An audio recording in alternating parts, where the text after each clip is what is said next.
नमस्कार मंडळी, तुम्ही बऱ्यापैकी वांग्याची रेसिपी खाल्ली असेल, पण उलटं वांगं तुम्ही कधी खाल्लेलं आहे का? चला तर त्याचीच रेसिपी मी घेऊन आलेले.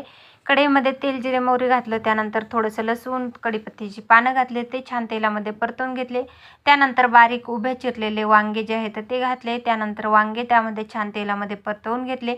वांग्याचा कलर चेंज झाला की त्याच्यामध्ये मसाले घालायचे, हळद, लाल तिखट, कांदा लसूण मसाला, हवं असेल तर थोडंसं गरम मसाला पण घाला. त्यानंतर वरतून चवीपुरतं मीठ घालायचं. पुन्हा तेलामध्ये आलटीपट्टी करायची. मसाले छान असे मिक्स झाले, तेल सुटू लागलं की त्याच्यामध्ये भरपूर सारा शेंगदाण्याचा कूट घालायचा. मी इथं 2 चमचे शेंगदाण्याचा कूट घातलेला आहे. शेंगदाण्याचा कूट घातल्यानंतर पुन्हा आलटीपट्टी करायचं. छान मिक्स झालं की त्याच्यामध्ये ना भरपूर सारी बारीक कट केलेली स्वच्छ धुतलेली कोथिंबीर घालायची आणि आपले उलटे वांग्याची जी रेसिपी आहे ना तर ती बनवून तयार होते. ही रेसिपी तुम्ही एकदा नक्की ट्राय करा. तव्यावर बनवली जाते, परंतु मी आज तवा खरकटा असल्यामुळं कढईत बनवली आहे.